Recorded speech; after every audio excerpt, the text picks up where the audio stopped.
শহীদ আবু সাইদের রক্তের ঘ্রাণ, শহীদ মুগ্ধ, আবরার ফাহাদ এবং একটু আগেই যার কবর জিয়ারত করলাম শহীদ ওসমান হাদির রক্ত, সেই ঘ্রাণ আমার নিঃশ্বাসকে যেন আটকে দেয়।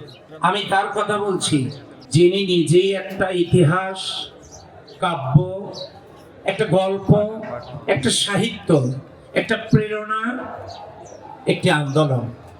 তিনি অন্য কেউ না, তিনি আল্লামা সাঈদী রাহিমাহুল্লাহ।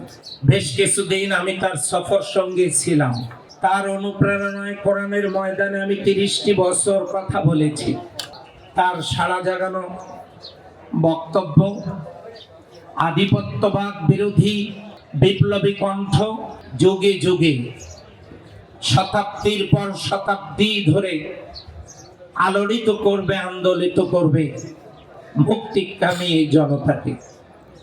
আজকের এই দিনে তার কথা মনে করে আমি বলতে চাই, এমন একজন মানুষ বড় প্রয়োজন ছিল আজকে, যার প্রতিটি বাক্য, প্রতিটি শব্দ চয়ন ছিল অন্যায়ের বিরুদ্ধে। তিনি ছিলেন আপোষহীন।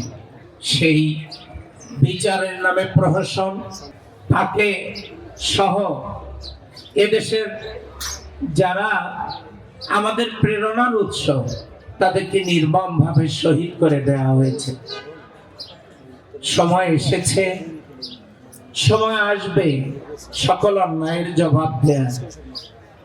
আজ আমি বলতে চাই, যে মেধাবী মুখগুলো এখন আমার সামনে, তারা নিজেদেরকে এমন ভাবে গড়ে তুলবে যাতে করে আধিপত্যবাদ সহ সমস্ত অন্যায়ের বিরুদ্ধে তারা হবে আপোষহীন। আজ খুবই মনে পড়ছে তার কথা। একটা সময় তার মাথাটা আমার বুকের উপরে ছিল কোনো এক সফরে, ভুলতে পারি না তাকে। ঢাকা বিশ্ববিদ্যালয়ের মতো জায়গায় তাকে নিয়ে যখন আলোচনা হয়, তখন এই কথা বলতে দ্বিধা নেই। বর্তমান প্রজন্ম জাগতে শিখেছে, অন্যায়ের বিরুদ্ধে কথা বলতে শিখেছে এবং মুক্তির বাণী সবাইকে পৌঁছে দিতে শিখেছে। আজ হোক কাল হোক, আল্লামা সাঈদীর স্বপ্ন বাস্তবায়নে এ প্রজন্ম জেগে উঠবে। মানুষ পাবে একটি মানবিক বাংলাদেশ, সুখী সমৃদ্ধশালী দেশ, রক্তাক্ত জনপদ মুক্ত একটি দেশ, একটি মানবিক কল্যাণ রাষ্ট্র।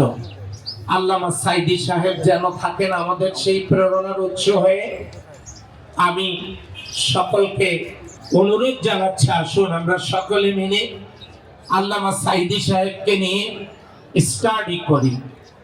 এখন তাকে নিয়ে গবেষণা হতে পারে, তাকে নিয়ে সাহিত্য রচনা হতে পারে, এমফিল, পিএইচডি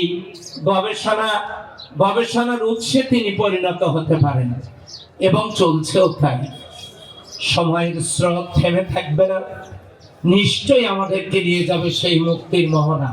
সকলকে আজকের আয়োজক এবং উপস্থিতিকে ধন্যবাদ জানিয়ে, কৃতজ্ঞতা জানিয়ে, আল্লামা সাঈদী সাহেব সহ অন্যায়ের বিরুদ্ধে লড়াকু সৈনিকদের আত্মার মাগফিরাত কামনা করে, তাদের দেখানো পথেই মঞ্জিলে পৌঁছার উদাত্ত আহ্বান জানিয়ে শেষ করছে আজকের কথা।